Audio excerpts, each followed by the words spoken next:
all your stuff. What can figure it out? That's how it chooses you. Yeah, this week almost ended our friendship, honestly. With the film? Yeah, I was watching this movie and I was like, oh, I didn't know Claire hated me. I mean, I knew I wasn't going to enjoy it, but I didn't know I was really not going to enjoy it. And I was like, okay, no, I can work with this. This is fine. But I had a couple moments where I was like, wow, I think Claire actually doesn't like me. Has she been negging me this whole time? No. She's... Is this what she thinks a life should be? No, I'm just kidding. Yeah. We don't have to talk about it immediately, but I'm shook, quite honestly. That was... I've never seen anything like it, and I hope I never do again. Yeah. Yeah.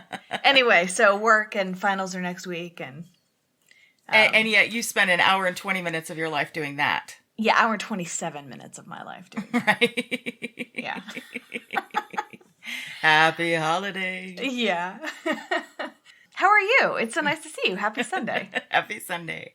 I'm doing well. Went out to the mailbox today, which is a bigger It's an thing endeavor. than you might, think. Because our fancy coffee should have been here. So I drove in the snow. Not much snow. It was 2 inches, but it was a thing. Mm-hmm. And the coffee wasn't there. I think the U.S. Postal Service is just overwhelmed right now. Yeah. And I did, however, get a seed catalog, which I was very Nice. excited about. So Nice. starting to dream of spring.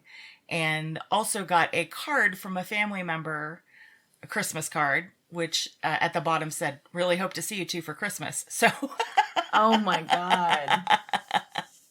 Was that an ironic request, or are they talking about Zoom? That's That was a genuine request. And wow. I really hope you'll endanger your lives to sit in my living room and get shit-faced for 3 hours. oh, Lord. Yeah. Oh my. Yeah. Spoiler alert. You will not be seeing me for Christmas. Yeah. None of you. I'm happy to put a camera in my living room and you can just watch me go about my business if you feel like you need to connect with me. And I'll wave at you occasionally. We can even talk over Zoom if you want. I'm happy to do that too. Yeah. But yeah, it's getting close to the time of year when I have to teach my mother how to live in the 20th century again. And boy, that's a hard lesson that she needs to learn every single year. You mean with FaceTime and stuff? Oh yeah. And so do you see at the top left corner, you need to click the thing that looks like this. And she's like, I don't have that button. And I'm like, yeah, you really do. Look again. It's blue. Teresa, I don't have it. I don't have the same. I don't know what you're talking about. You're working on it. I was like, I promise I'm not. And it's a fight every time. And every time she's like, oh, there it is. I'm like, yeah, there it is. This is why I'm not a good teacher. I have no patience for this shit. I'm like, oh my God, if you can't find a tutorial online to teach yourself, why is it my responsibility to teach? You're the one who wants to connect with me. Why? It's your desire that I'm helping you fulfill. I'm fine not hanging out on Christmas Day. That's, yeah. For those of us with dysfunctional families, Christmas is a hilarious time of year in many ways. Right. It's that thing where you do a thing once a year, so every year you forget how to do it. Mm-hmm. But it's something that a lot of us do all the time, use FaceTime or Zoom or, you know. Mm-hmm. And your mom's just her brain can't handle it. No, not capable of taking in a new process at this point. Very good at running old processes. Right. Yeah, if she's done it before, particularly if she's done it with enthusiasm or for a long period of time, boy, she's great at it. She can make quilts like a demon. Yeah. Yeah. If she had to be in an operating room, she could probably still assist and be fine, Right. But she can't learn FaceTime. Don't ask her to learn anything on the computer. Yeah, I was up until 1:00 doing my homework for this episode. Which is not late for a lot of people, but it's very late for Grandma Teresa. Grandma Teresa goes to bed much earlier than that. But I got off work and I had assignments to finish, and the assignment for the podcast came after. So I'm moving a little slower. My voice is a little deeper this morning. It's sexy Teresa. Oh, is it sexy? Tired That's Teresa good. is sexy Teresa. Everybody knows that. That's good to know. I didn't know that. That's great. Is this common knowledge among our friends? This is In your catalog of all the details about your friends, that's a line in there. Totally. Yeah. Totally. Your tired line is tired Claire is you're silly. And you also don't follow linear thought very well, which is not as pithy as sexy, but it's accurate. Right. When you're tired, you jump all over the place. It's so great. Well, we should tell everyone this is the podcast. It chooses you. Yes, and we talk about things we love. I'm Teresa Sparks. I am Claire Patton. Hello. Happy holidays, everybody. No, it snowed last night for the first time in my neck of the woods. Perhaps you've had some. We had a storm in October, as we do. Yeah. But there's lovely snow on the ground. I opened the blinds, and the reflection was blinding. So that's why they're called blinds. They stop you from being blinded. They should be called non-blinds then, shouldn't they? Yeah. I love it when it's snowy but sunny. Mm-hmm. It feels really good. great. Yeah. Mm-hmm. A little warm. Mm-hmm. I was out with the dogs this morning, and I started to get a little wistful about how nice it was outside, and then one of the dogs ate poop and the other one wandered off. So they very quickly divorced me from any romantic notions I might have had. Yeah. If you have romantic notions about living in the country, just live in the country for a little bit. Just take a week. Yeah. You'll see how it is. When Mike and I used to play Borderlands 2 pretty regularly, the character he likes to play is, I think his name is Salvatore. He's just a giant tank of a guy. And when he's like on a killing streak and he's wandering around looting and killing, he hums to himself. The character does. The character does. And so now, in other games that we play, like Assassin's Creed Odyssey, when I'm running around looting and killing,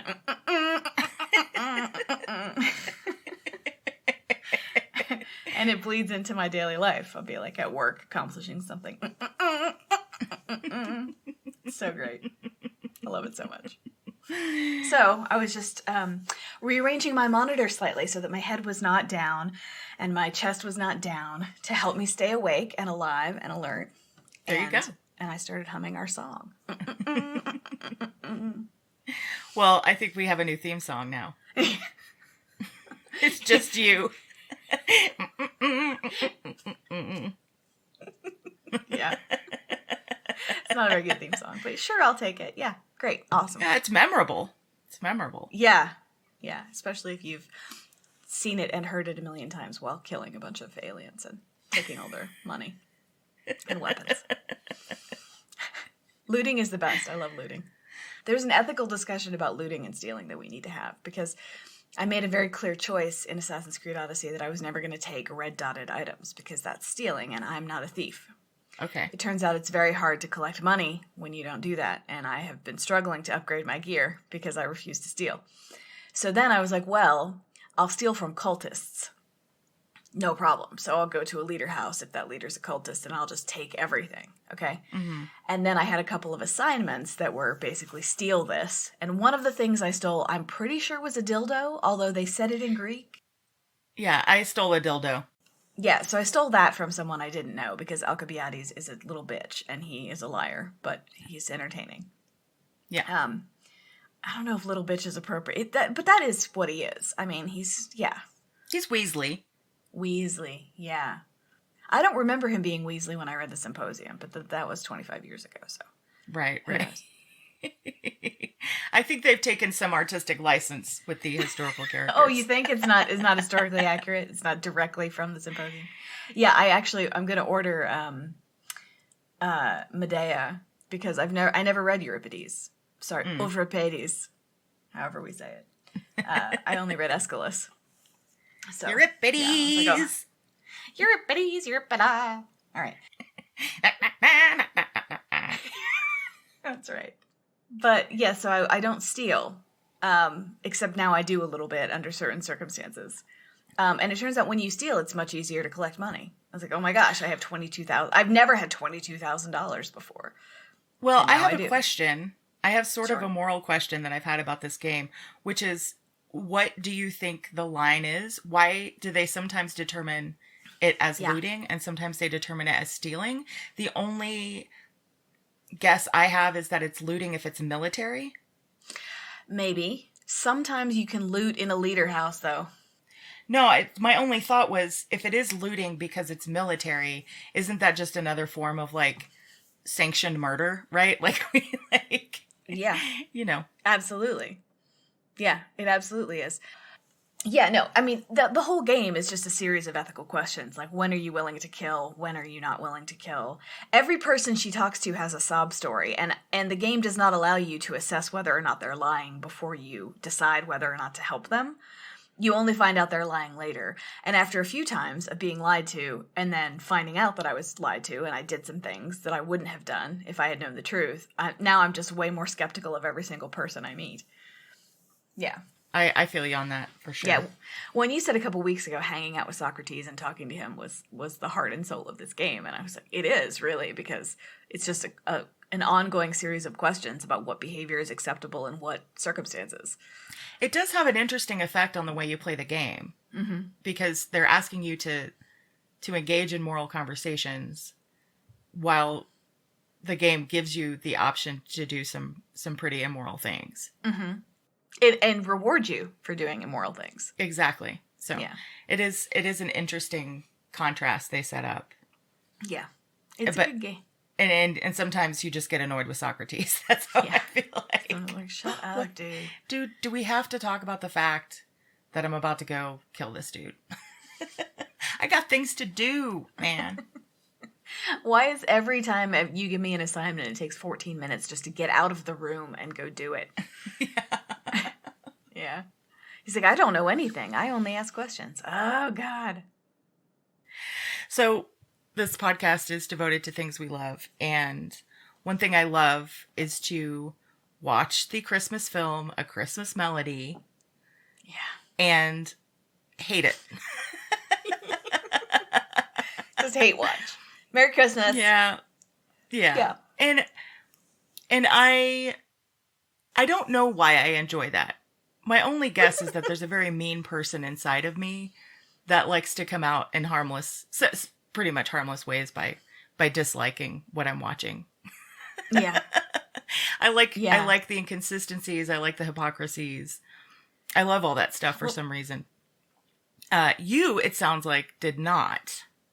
Well, I'm thinking maybe, like, now that I'm thinking about it, I think maybe you like hating on it because, the holidays are complicated if you have a complicated family, and you have to put that hate somewhere. And it's probably not a good idea to put it on your little cousin or on your aunt or, So putting it on this film, it seems like a good place to do that. It's the same idea behind A Christmas Cracker. The joke inside A Christmas Cracker is bad so that everyone in the room can unite in their hatred of the joke. So maybe that's the purpose this film serves, is that everyone can you imagine sitting down in a group and watching this thing? Can you imagine? No. But maybe the point of it is to unite the room against the movie. Yeah, and I think you are right. I really enjoy the contrast between what the holidays are supposed to be in people's minds versus what they are. And this movie is very much what the holidays are supposed to be. And I get to be the voice of reality in watching it, I guess, which is, So it's a film. I don't know if it's a Hallmark Channel film or not, but it's definitely that genre. Well, I know for sure it was sponsored by Folgers. Yep. That's something I know for sure. So maybe this is the Folgers film, A Christmas Melody. Brought to you by Folgers. If you all haven't seen it, maybe you want to watch it before we have this conversation. It might make things almost as rich as a full-bodied cup of Folgers coffee. Also, throughout the film, I kept thinking, you guys, it's nighttime and you're old. You're going to be awake until 4 a.m. People serving themselves cups of coffee at 10 at night. Like, this isn't Paris. What are you doing? Yeah. This is not how people in Ohio live. Right. Like, what? Right. I'm like, I remember his first scene in the diner with the aunt. And I was like, boy, that coffee cup is a big part of the scene for some reason. And I couldn't figure out why. And then it was only later, I was like, oh, Folgers, there it is. I was like, why is this coffee cup the focus of this scene? Right. Well, so I've written basically a summary with jokes. Okay, cool. So I thought we would just attack it chronologically and see what what comes up for us. Yeah. Well, the first thing I have to say is that even Amazon hates this film because the synopsis of this film on Amazon, where I bought it, is a mother and her daughter reluctantly leave Manhattan, ... And so at the beginning of the film, I was like, this ain't Manhattan. What's happening here? So Amazon doesn't even have the summary of this film right. That's how little they give a shit. It's pretty amazing. I was like, okay, not Manhattan, LA. Great. Mm-hmm. Also, when I didn't check the date. When was this thing created? 2015. 2015. So this is why I asked. I'm surprised by that, but not surprised by it, if you know what I mean. Because her eye makeup, who wears their eye makeup like that in 2015? You mean Lacey Chabert? Yes, that one. The mom. Right? Yeah. That's the mom. The kid is not wearing eyeliner. I'm talking, yeah. Yes, dark, full rim kohl with like no wing, just dark and huge amounts of mascara in 2015. It's like, right. But this is the thing. It's marketed to people who are 20 years behind fashion tendencies, right? I was like, oh, look, it's the poor man Sarah Jessica Parker from 2000 is what she looks like. I was like, what the fuck is this? Yeah, no, okay. Yeah, so let's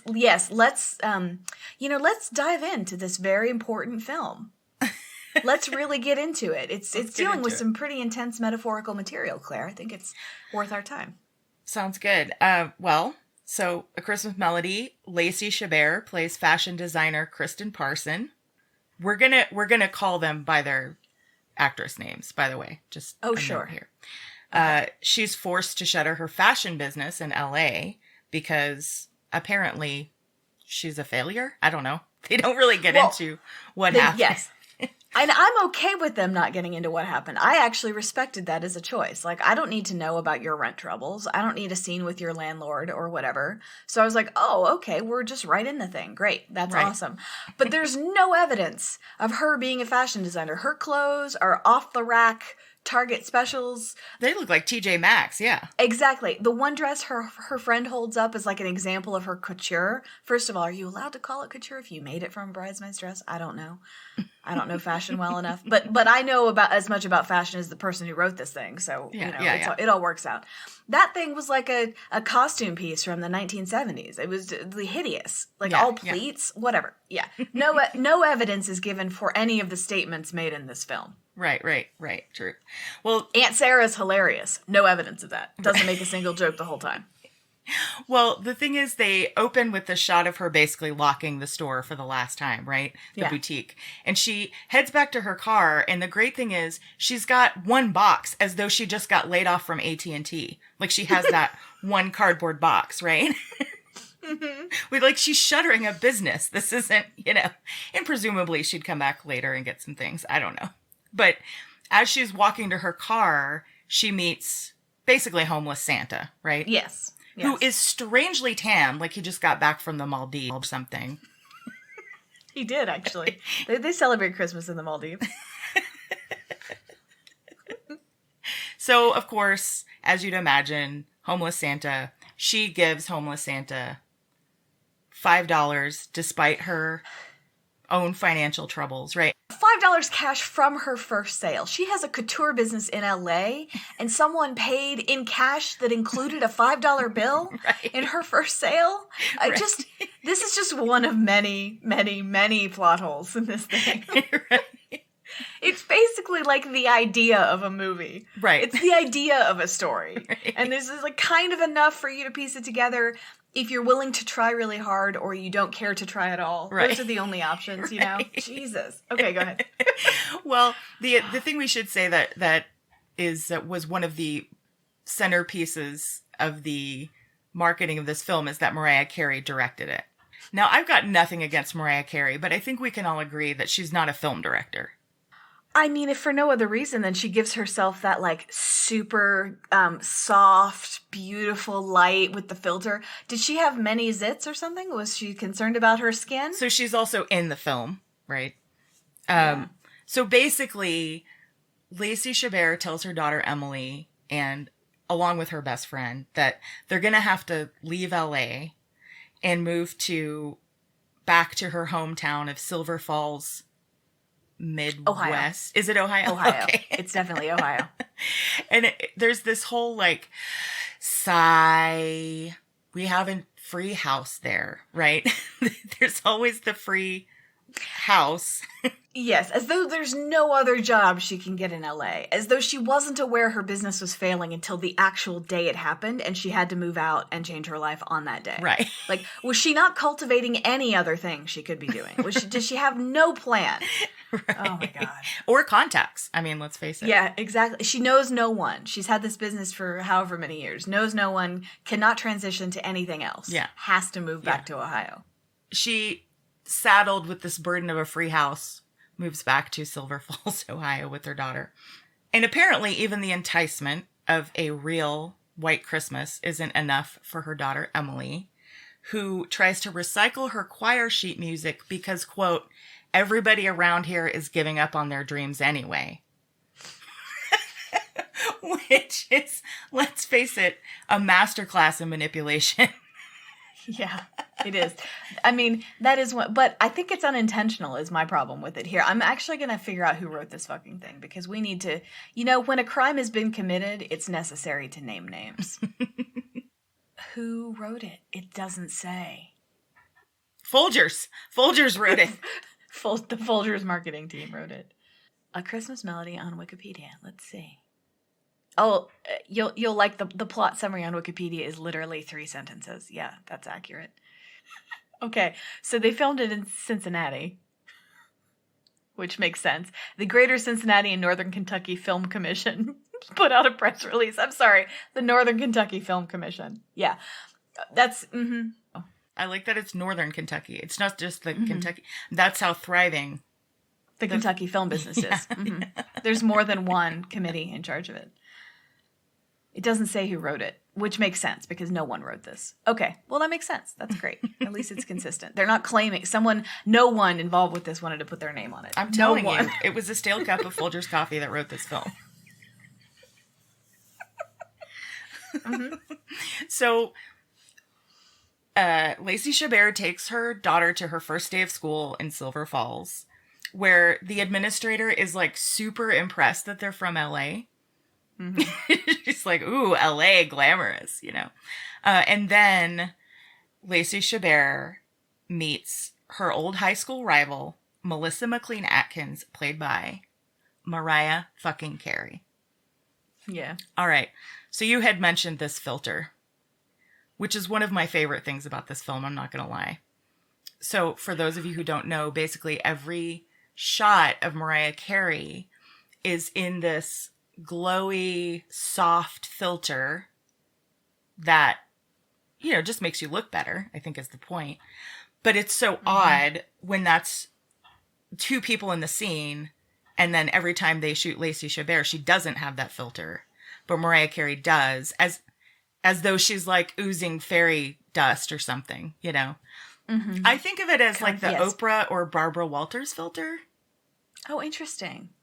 Because that's the place I've seen it. Oh, I haven't watched it enough. I haven't watched either of those things enough to know that. I was just like, I thought she was the main character because what is that filter about? And I was like, oh, she's mean, but the filter says that she's a fairy. Right. But she's mean. You're right. I'm so confused. Also, no, here's the other thing though. That filter, all of the scenes that are supposed to be people talking to each other are all single shots. Yeah, they you are. never actually get a relationship. Yeah. So all the Mariah Carey is just her talking in one direction or another for continuity, but you never actually see them relate to each other because I guess that would be just too hard in filmmaking. It's too difficult. Right. She wasn't capable of doing that, directing this film. She's never heard of a 2-shot. Yeah. Right, exactly. Well, and the other thing is, the other reason for the filter might be that currently Mariah Carey's 50 and Lacey Chabert's 38. Yet they're supposed to be classmates from way back when. Interesting. Mm-hmm. Mm-hmm. The filter's just a problem. It's just a problem. It's a delightful problem. Yes. Yeah, exactly. She's like, did she pay for it as well? Was she the producer? I don't know. Just really, no, that's right. Folgers produced it. That's right. Folgers produced it and wrote it, and Mariah Carey directed it in exchange for a lifetime supply of coffee. That's right. and you've sort of hinted at this other thing, which is really interesting. With Mariah Carey's character was clearly written to be the villain of the film. Yeah. But Mariah Carey, like, forgot to give herself the memo about that because she refuses to play her like the villain, right? Mm-hmm. So she's clearly kind of a bitchy, like she's really proud that her husband's a dentist, you know, and that she's... Who we never see, by the way. No. Never see the husband. No. The husband is not involved in this child's life at all. The husband did not come to the performance at the end. No. So Mariah Carey's character is it's like, she's like that lady that everyone knows is kind of bitchy, but she doesn't know it, you know? That's how it comes off. Yeah, exactly. Like, too afraid to make an ugly choice. Right. You're playing a character that should and maybe could be really ugly, but doesn't want to look bad. Right. Like, doesn't want to not look cute. Yeah. And I've worked with a lot of actresses, so I feel like I know exactly what happened there, which was she just didn't want to look bad, you know? Yeah. So she's the kind of top dog PTA mom. And then there happened to be having a PTA meeting right then as they run into each other. So yeah, at 8:30 on a Tuesday morning. Right. That's the PTA meeting. Right. Because no one in Ohio has to work for a living. Right. And they go to the PTA meeting, and there's this whole thing where Mariah Carey calls Lacey Chabert a single mom like 5 times out loud in the meeting to sort of shame her, single mom shame, which, you know, cool, I guess. So they're planning, the PTA is planning the Snowflake pageant, which is the Christmas pageant. And Mariah Carey's character does not want to let Lacey Chabert's daughter be in the pageant because it's too late. And so basically Lacey Chabert goes to the music teacher, who we will now call Bro Teach, and who is, you know, whatever, typical white handsome dude. And he's like held on to this crush he had on her forever since high school. Mm-hmm. They went to high school together, and she has no recollection of him, despite the fact that like 400 people live in Silver Falls, right? Yeah. I just don't remember that guy. Who was that guy? I just wish I could remember him. Right. She spends a lot of the film wishing she could remember him. She does. So Lacey Chabert convinces Bro Teach to let her daughter audition, which she does, and she's great. So she's going to be in the pageant. Then the daughter Emily meets creepy janitor Santa, who is the same as homeless Santa. Yeah, every scene between the two of them, it's a problem. The child and the janitor, like, you don't need a special relationship with the janitor at your school. Right. This is just a collection of red flags. I was like, if he asked you to go to a third location, you need to run, little girl. Right. Like, this is not... I was very uncomfortable, even though I knew it was Santa, and I understood that the tropes of the film would not allow me to believe that suddenly there was going to be a creepy dude in the school. I knew it was harmless, but I was still like, no, all of this is wrong. No. Because in real life, that guy's never harmless. The guy who knows all the kids and wants to hang out with them special. Yeah. No. Yeah. And it doesn't help that they give him lines like, I know every child's name, which once again, in a Santa context, I get it. In a creepy janitor context, I guess the two just don't really go together. And there's also a moment later in the film where he says, "Oh, I recognized Emily's backpack," and I'm like, "What are you looking at her backpack so much for, guy?" Yeah, like that backpack has got to become some kind of tool for predatory behavior if he's paying that close attention to it, right? Mm-hmm. He likes to know his victims. Mm-hmm. Mm-hmm. Mm-hmm. So then Lacey Chabert and her daughter go to see Lacey Chabert's aunt at her cafe, who played by Kathy Najimy, who I actually thought was delightful. They didn't give her good writing, but I thought she did a lot. I thought she was just luminous. I think she's great. I liked her. I mean, she's the best part of the film, no question. Definitely. Yeah. But they give her lines like when they arrive, she says about her niece, or I guess grandniece, she says, "This was her first day of school, everybody. She's a genius." And I was like, well, she just showed up, really. I mean, we didn't get any kind of idea of how well she did in school. My other favorite part about that scene is that she says everybody, and yet there's no one else in the cafe. There's 2 extras over the shoulder in one shot, and that's it. And and we're trying to believe that this is a bustling place and that she's very busy. I mean, yeah, I think when she said everybody, she just was talking to the Folgers coffee. I think that's what she meant. Every individual bean. Yeah. That's the everybody in this film. All beans. Oh. Then there's like a pageant rehearsal where some like mediocre white boy is doing close-up magic. And there's this great moment where Mariah Carey's yawning at the kid, but she has like the funniest yawn. It's a very stiff hand, I am now yawning kind of movement with her hand, which I just thought was great. How dare you suggest that Mariah Carey is not an amazing actress? How dare you, Claire? You know, I'm not here to have you disparage the talent of Mariah Carey. All right.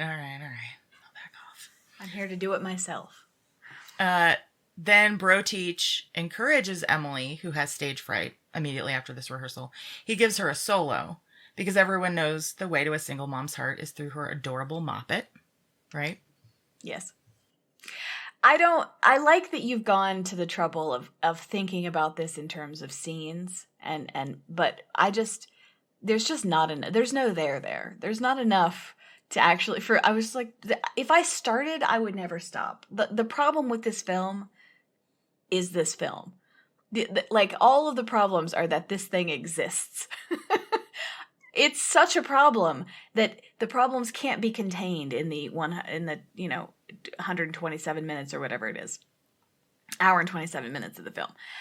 The problems are so intense that you have to look outside to the entire Folgers empire and studio industry to figure out this film is so bad it points to problems in the world.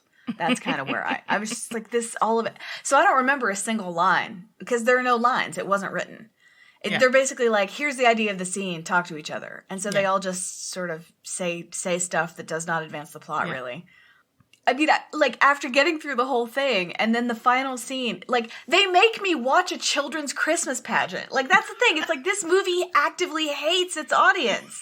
It's like, you make me sit through this story that's not a story, and you do establishing shots of the elementary school it seems like every 15 seconds there's a shot of the front door of the elementary school. Right. Like, we know she's at school. She's in a classroom in the shot. You do not need to tell us that's where she is. And it's like Mariah Carey got a book that said you must always make sure that people know where you are. But she doesn't think people in Ohio understand that if you see a child in a classroom with a bunch of equal-aged children, she's probably at school. Right. I mean, yes. Well, the thing that gets me about it is that on any film like that, you have people who have done this before. Yeah. So I think another aspect that really interests me about it is what happened behind the scenes, because either she was sort of uninvolved and disliked enough that no one told her what they should actually be doing, or they did tell her and she wouldn't listen. Imagine someone on the crew trying to fight for this film. Imagine someone saying, no, this is every challenge is an opportunity, you guys. We can turn this into something great. And everyone's like, honey, it's a 2-week shoot for a film. Just lay the track for there's no dolly shots. I don't even know what I'm talking about. There's no laying a track in this film. Just tape that to that other thing and just be quiet, you know? No, yeah. I mean, everyone who signed on was like, this is just a job and my name is not going to be on it and it's a Hallmark movie, so there's very low stakes and we're going to get paid and it's going to be easy. I'm sure they were just like in and out. But it does beg the question, why is Mariah Carey involved in it? That's my curiosity. Because her name's on it, and she gets the soft focus. And so, I'm just very curious about the economics of her personal life that required her to do this. Or, did she think it was going to be a stepping stone to actual films at a later date? I just don't know. Yeah, how did they convince her to do it? I mean... Or did she demand to do it? Did she go to the Folgers company and say, I love your coffee, let's work together? Well, I mean, clearly they're relying on her name to be the gimmick of the film, right? This is the thing. I got so annoyed at all of the people involved in the creation of this monstrosity that I looked them up just so I could, solidify, like, confirm my own bias that they were terrible people. And those two people, the bro teach and the mom, Lacey Chabert. they're in 100 movies together. And they have zero chemistry. Yep, and they are in it's true. 100 romantic movies together. It just makes me question the world, Claire. This movie made me question everything about what it is to make art involving people. I think it's a factory mentality, I think it's a capitalist commercial. Yeah, content factory. So basically it's almost Christmas, so Lacey Chabert and her daughter go get a Christmas tree, and weirdly Bro Teach is there. So he helps them set up their tree because every man knows that the second way to a single mom's heart is through her desperate attempt to give her child a sense of normalcy through the passive-aggressive deployment of Christmas cheer. Right? Nice. Nice. Deployment of Christmas cheer is actually, that is actually the correct marketing analysis for this film. Like, this is a tactical. deployment of Christmas cheer. Yes, exactly. Tactical holiday feelings. That's exactly right. Yeah. Her spinning around in the snow saying, "I love Silver Falls." Yeah. Like, Jesus Christ. And then she does that spin, and the Bro Teach is immediately like, "Oh, let's get you inside." Like, I don't want to ruin my sterling reputation for like normal guy status in this town, Oh my God.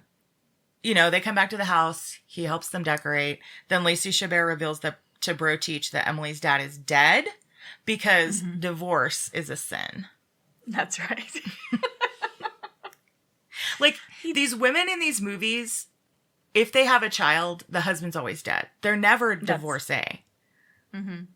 Which I feel like says something about fantasy in this country. Yes, it says something about divorce in this country, but it also, this is the thing. It's like this film is written by people who do not hold a value system that they are trying to match all the tropes of, right? Because divorce is fine among people who make as much money as Mariah Carey makes. Like, it's no problem. Right. For most of us, divorce is not a stigma, right? But they're writing a film for people who they believe have a different idea about it. Right. But I don't know if they do.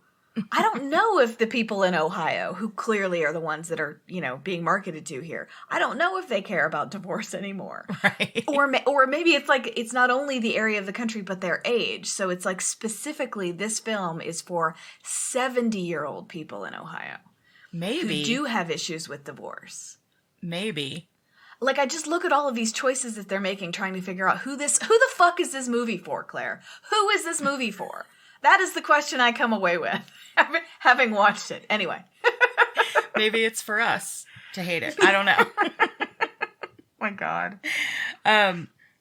So, yes, and then we meet the Folgers on the credenza that they're drinking and cheersing with, right? Because everyone cheers with coffee cups. That's right, and everyone has a coffee maker in their dining room, even though it's right next to the kitchen. Like it's a cheap motel. That's right. Yeah. It's because they filmed it in a motel. Right. Then back at school, the costumes are a disaster. Oh, my God. And Lacey Chabert to the rescue. Because there's nothing a haute couture designer likes more than making shitty Christmas costumes for a shitty Christmas pageant. Yes, for ungrateful children with no budget. Right. Yes. In that scene, Mariah Carey gets kind of pissed off. She doesn't want Lacey Chabert to make the costumes. And it's really interesting because, again, another example of her not realizing she's the villain of the film. Like, she should be, like, raise her voice or be forceful there. But instead, she just keeps her voice this, like, husky whisper all the time. So, like, she's pissed off, right? I'm really pissed off right now. Also, her schadenfreude is directed at the children. Right. It's not, it's like, these kids are going to suffer because my daughter's going to look amazing, and that's the way it should be. All the rest of these kids should cry at this Christmas pageant, right? But she says it in a sexy whisper. Yeah. Right. So Lacey Chabert basically takes over the costumes, and she's killing it, but she's having to drink a lot of Folgers coffee to get through it all. It's a very stressful for the 3 acts in this Christmas pageant and the 4 costumes she had to make. Yeah. Yeah. Yeah. She had to work really hard for those. Also, they didn't even teach her how to use a tape measure. Like, she's doing a final fitting of a skirt using a tape measure. Yeah. I'm like, that's not what we're doing right now. You fit that to the body by looking at it and feeling it and asking the person how it feels. And then you mark it and then you sew it. The tape measure it's like falling off as she's using it. Like, she has one prop in this whole film and she doesn't know how to use it. Well, that and the Folgers coffee cup. But yes, you're right. That's not a prop. That's the main character. Yeah, that's true. You're right. That's the hero of the film. You're right. She's the Folgers prop. Right. Folgers is using her as the prop. Yeah. Right. And the great thing about that, too, is she says to the little girl who she's fitting, she, like, takes the waist of her dress and she goes, we just need to bring it in. And she pinches the sort of ribbon top to the skirt. And then she says, and up a little. And she brings it up. She then lets go and says, that's perfect. Yes. As though the skirt is just going to magically stay where you put it, you know? Mm-hmm. Mm-hmm. So great. So Bro Teach shows up to help Emily rehearse. Because it really does take a lot of long hours of rehearsal to prepare for your one song at the Christmas pageant. And, but he mainly shows up because he's hot for mom's V, right? Yes. Also, all the Christmas ornaments were broken in the move because conflict. I like that that's the conflict. Yeah, that's the real conflict of this broken Christmas ornaments. Also, why does she not know what... She has a house... Okay. So this actually, the Christmas ornament thing brings me to another point about this film, which is that the timeline makes 0 sense. When she's in LA, she says Merry Christmas when she gives $5 to Santa. So it's already Christmas season, which to me says December. After Thanksgiving, anyway. Merry Definitely. Christmas, okay? They move to Ohio, and then so much of the film that takes place in Ohio is about her saying, Emily is finally settled. How is she finally settled? You've been there 10 days. Right. Like, it's impossible that she has made friends and has a life here now. You haven't even been there. She is friends with the janitor. I'm just saying. Who is, just finds the lonely child. Right, the lonely child who has no friends and just moved he is literally her only friend. So the fact that she feels settled because she made friends with the janitor, I think speaks volumes. Please don't be friends with your janitor. Be nice to them. Respect them for the work that they do that is very helpful for your school, but you don't develop a personal relationship. Yeah. Children do not develop a personal relationship with the janitor at your school, even if he looks like Santa. That's true. So Bro Teach helps Lacey Chabert through the emotional devastation of the Christmas ornaments breaking. Broken Christmas. But they don't kiss yet because it's not the end of the movie. Yeah. Now all the snobs at Silver Falls Elementary think Lacey Chabert is cool. But Mariah Carey's daughter is not going for this homemade costume shit. She announces she will be wearing a store-bought costume. Jeez. It snows while Lacey Chabert and Bro Teach are talking because snow is magic and never annoying or dangerous.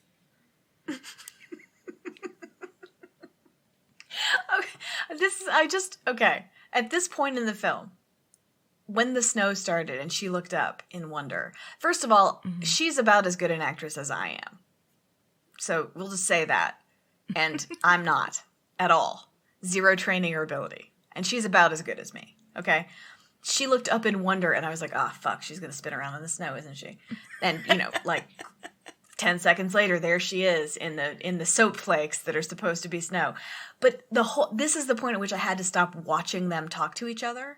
Because watching two people who have 0 chemistry, and at this point, you'd like to think maybe they've been on set to develop some kind of relationship or rapport, but there's nothing happening there. And watching them say lines that indicate that they are, quote, falling in love, when there's nothing there, I was like, ooh, this is very disturbing. This is actually a disturbing movie. This is about how you can fall, all of the narrative stuff about falling in love is there with 0 feelings. Yeah. Yeah, it's ultimately completely hollow of feelings, even though it claims to be entirely about them. It's a very disturbing film. Yes, it's a dystopian film. Let's just view it through that. This is a dystopian picture. There we go. Yeah. So my favorite part of the film is the working really hard to finish the costumes montage. Yeah. Which is set to the Jackson 5, which is the best song in the whole film. Oddly, there's no Mariah Carey songs in the film, which I found to be a strange choice. Isn't that interesting? Yes. Well, at this point, I mean, Mariah Carey had already been the climax of the best, worst Christmas movie ever, Love Actually. Mm-hmm. So you can't do that again. Yeah, I guess not. Especially in a movie she's in. Yeah. Right. Right. So there's a montage with lots of spinning, nodding, smiling, pointing at racks of completed costumes over dinner. And then there's this shot, a way too long shot of a wreath and one of those signs that like puts potentially meaningful words together in a festive design, but like in that action completely removes all meaning from the words. Word salad on a wreath. Right. Also, Mom's still horny and Bro Teach knows it, so he shows up again. 3 chemistry-free minutes later, the Christmas tree is decorated. Mm-hmm. I've said they decorated the tree twice in here, which is probably actually... No, I think that's what happens. Okay. I think it's... No, yeah. I remember 2 distinct scenes separated by some minutes in the film of them decorating a Christmas tree. I thought maybe that was my failing. No, I think that's what happens. Okay. I'm pretty sure. Yeah. I don't think it's failing on... Again, I don't think there's anything here... no blame is put on anyone who has ever watched this movie. We are all victims here. All of the blame goes and is put on the film. Yeah. Because the film is the cause of all of our troubles. That's right. Next, Lacey Chabert's LA friend shows up in Silver Falls to offer her the job of her dreams. But, conflict, the job is in LA, and Bro Teach leaves because this is now too hard. Yes.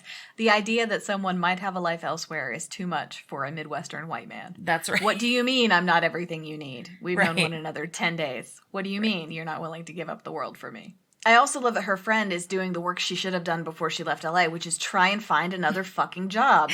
It's not just you either have a boutique and are a designer or you go back home. There are many other options here. Right. I also love the idea that career and romance are polar opposites. Yes. Yeah. You know? And it's and always a choice only women ever have to make. Right. Right. There's that. That's fact, yeah. Teresa. That is fact. At this point, Emily is sad because she doesn't want to leave Silver Falls, so creepy janitor Santa tells her she has to sing her song in order for her wish to come true. And that's because no one understands the wishes of a young girl better than a 200-year-old white man. Or whatever. Oh, is Santa only 200? Oh, no, it's so good. I loved it. Yes. Then no one understands the wishes of a young American girl better than an immortal white man. Right. There you go. Yeah. Backstage before the pageant, Mariah Carey is back and she is pissed because Lacey Chabert didn't make her daughter a costume, even though they didn't want her to make one. But joke's on you, Mariah, because Lacey Chabert is a queen and she did make one just in case. Lacey Chabert and Emily have a heart-to-heart before the show because I can tell you, as a professional actress, the one thing a performer really loves before the nerve-wracking debut of a new work is your parents showing up and making it all about them. Mischief managed. I love that too. It's like, they have other things on their mind, you guys. This is not the time to talk about whether or not they're going to leave town. You talk about that at home after. Yeah. This poor girl. She's already got stage fright, you know. Yeah, this poor girl. She's being used as a tool by both her mother and her music teacher. Even though it's nominally about her song and like the Christmas wish too. What is a Christmas wish? This is a major plot point of the film, is that if you make a wish at Christmas, it comes true. What is that? That is not a part of my understanding of the holiday. But they're saying it as though it's a big part of other people's understanding. No, I don't think it's a thing. Okay. I mean, she wrote the daughter wrote a letter to Santa at the beginning, so maybe. Yeah. You know. Yeah, it doesn't matter. But the transition from the letter to Santa to Christmas wish is, I think, where it goes haywire. That's the problem with the film. Yeah, I thought her mother called it a Christmas wish and said that you should write Santa and tell him what your Christmas wish yeah, is. that's probably true. That's not a thing. I don't think that's a thing. It's not a thing. Yeah. Yeah. You're supposed to ask for a PlayStation. Yeah, exactly. My Christmas wish is that you spend the money and buy me an Xbox so I don't have to talk to you. I'm going to keep it in my room. I'll be stabbing asses. You guys have your overcooked meatloaf for dinner. Sorry. Also, the idea that it doesn't matter. It doesn't Ohio is relatively close to home for me, and so there are lots of what Christmas time around those areas is actually like that intrudes on my enjoyment of this stellar film. Reality. Yes, reality. How people actually talk, how they actually are. Yeah. So the cool girls do their rendition of some, I don't know, something boring, but they all the costumes, everybody looks like Elsa from Frozen, basically. Yes. Yes. Is how that works. And so then the great thing is there's that, and then there's the kid doing his close-up magic, like Christmas holiday close-up magic. Then they have an intermission because those two acts were like enough, Yeah. Yeah. Well, I mean, to be fair, the parents who are there to see presumably all of their children, right, do something in this thing. Like, they need to get to the bar. Right. Having an intermission every 2 acts at a children's Christmas pageant is the one realistic thing about this film. Okay. Well, it also allows the parents whose kids have already performed to leave. And that. By the end, it's just whoever's last. It's just their mom sitting in the middle, clapping and smiling. So at intermission, Bro Teach makes some assumptions about Lacey Chabert's life choices, which he's wrong about, and she tells him that she's going to stay. Yes, she refuses to have a career. She's happy here. Yeah, but they still don't kiss. Yeah. Because it's not the end of the movie. And also they have no chemistry, so if they kiss, the world might literally end. They just kiss and a black hole is generated. I mean, honestly, So here's the thing. This movie is actually closer to porn than it is to a romance movie. Because they have so little chemistry together that when they kiss, it's like, ooh, that's uncomfortable. Yeah. I don't enjoy watching that. Yeah, when there's the attempt at titillation but no emotion, isn't that the definition of pornography? Yes. Yeah. Yeah, it is. Okay, so Emily's in the second act. Her song is actually decently catchy, if badly dubbed. The best thing is that when she's performing her super catchy pop song, the janitor is dancing, but he's clearly, so the auditorium's shot as full, and then he's clearly dancing alone to the pop song. And it's a really weird, he's like some kind of perv void he's in or something. I don't know. It's just him with a black background and a couple of snowflakes. It's like, where is he? Because the auditorium's full of people and chairs. At this point, the work is done, so Christmas can happen. So there's Christmas with a puppy and a Santa chuckle and probably a kiss. And that's the end of the movie. Yeah.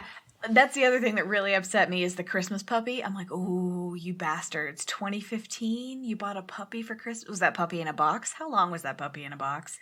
And then obviously this is just like some dog someone's brought in because that thing was insane and not trained at all. Which is just like the person who has worked with dogs in me saying, what the fuck did you do to that Jack Russell Terrier? But oh my God, yes. And then a puppy for Christmas. Everything about this film is it's just horrible. It's horrible. And she gives up, she has this dream that she left home for that she's wanted to do since she was a teenager. And then she abandons it immediately without trying to pivot to anything else to go back home. No explanation for that, except that women just give up on their dreams. Or Ohio, the people who wrote it assume Ohio people only have the one thing that you want to do, and if you can't do it, you should totally come home because home is where you belong in the first place. Yeah, I don't have anything else to say. That may not have been interesting at all. I get so mad at it when if I think about it at all, I just get angry at it. I have a question for you, which is I know you don't generally watch these cheesy Christmas movies, and this is the first one I've ever seen besides Love Actually. Oh, okay. Yeah. It's the first one. And yeah, so thank you for that. Thank you for that, Claire. It's a whole new genre for me to never dip my toe into again. What were you expecting? I'm really curious about this. Like, what did you, and then how did your expectations get sort of shattered from that? Yeah, so I expected a toothless villain. I expected romance with no basis. You know, all of the things that happened were, yeah, that's great. That's no problem. But I didn't expect it to be so thin. I expected chemistry between the leads. I mean, sue me. Like, I expected them to seem like they liked one another a little. I didn't expect her makeup choices. Like, so the basic plot points of a Christmas romance movie, all of those are there in some form or other. But I really didn't expect it to be as paper thin as it was. And the two things that really stood out in terms of like visual storytelling are the fact that they did establishing shots of shit you don't need to establish. Right. Because once we've been to the diner, we know what the inside of the diner looks like, and we know the aunt lives in the diner. Like, we get that. The aunt and the diner are the same place, and we're going to the aunt diner now. Yeah. We don't need to know elementary school again, like I said earlier. Her house, big, nice Victorian house. Great. We know what's happening. We don't need the establishing shots.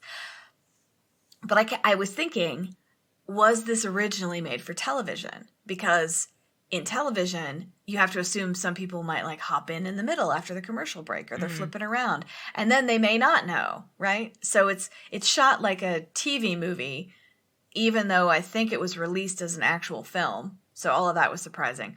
Like the fact that like no characters actually were in shots together. Like, there are a few where the mom and the daughter are together. That happens. And a few where the mom and the boyfriend are in a shot together. Yeah. But almost all of the others, even when they're talking to each other, are single shots. So it's a really lonely film, visually. Right. Yeah. For something that's supposed to be about community and love and being together. Yeah. I think that's the main, like, I think as I think about it, that's the thing that hurts the most, is that it's so lonely. Yeah, yeah. It's such a lonely movie, but it's supposed to be this other thing. Oh my God, though. Well, and then of course she gives up. Now she has an opportunity to do the thing she should have done, because her friend is actually a functional human woman and knows that you just get a different job in the same industry. That's how you approach this problem. And she has done this work for her, and mom has decided that middle-aged choir teacher, and you know, if they had chemistry, I might buy it. That's the thing. All of these sins would be absolved if they had chemistry. If they actually had a relationship that I was interested in seeing progress, it would be different. Yeah, yeah. But they don't. They don't. I don't. And it just hurts. That film hurts. Don't ever watch it, you guys. If any of you watched it to be here with us, I feel like I need to apologize on behalf of the podcast for making you sit through that. But at least now we have it in common. Like, we all share the pain of having watched this film. So we are trauma bonded. Or you could just listen to us talk about it. Or that. Yeah, please don't watch it. If you haven't yet, please don't. Please save yourself. Oh my God. That's amazing. Yeah, I started thinking about what I would change to make it good. Like, how would I improve this? Right. And the list is just too long. Yeah. The list is too long. There's nothing to do to fix this except make it be a different movie. Yeah, yeah. Yeah. What about you? So tell me about the first time you watched it. How did you first encounter this film? I have no idea. I was surprised when I went to look it up this year and realized I owned it. That was surprising. But I saw it. I thought it was ridiculous. And it's like Cheetos, you know? You don't eat them every day. Mm-hmm. But it can be a fun diversion. Yeah, so I don't know. I watched it and I thought it was completely ridiculous. And we sort of have a little tradition of watching it every year. So, and laughing. That's amazing. So did you enact this tradition as your preparation for the podcast? Did you and Amanda and Tim sit down and watch this movie together? Amanda and I watched it together. Yeah. Wow. It's that disaster theater fiasco thing. I just think the whole thing's a fiasco, and I find that delightful. I mean, that's fair. I like to laugh at them, though, and I couldn't laugh at it either. See, maybe that's it. Yeah. Maybe that's the difference, as I think we talked about on disaster theater. If I can laugh at it, oh my God, amazing. Yeah. But this, I resented it. I was like, no, you're not doing it for me. And nothing was bad enough for me to, I don't think it is disaster theater. I think it's just bad.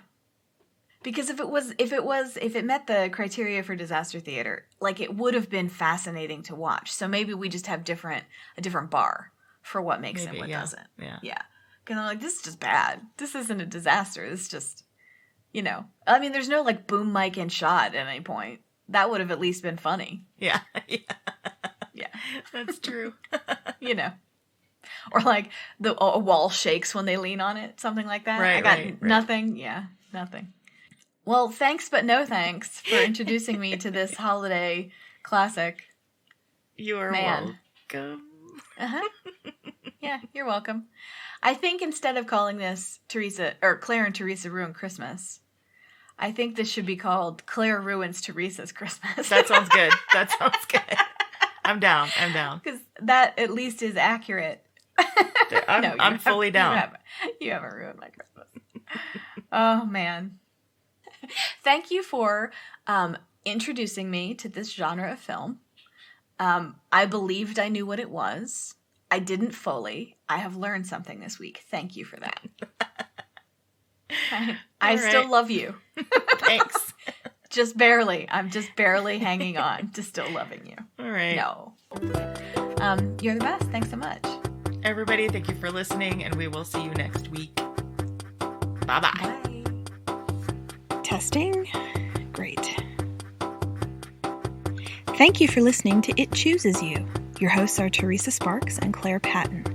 Our theme song is by Bobby Dart. If you'd like to get in touch with us, drop us an email at itchoosesyoupodcast@gmail.com.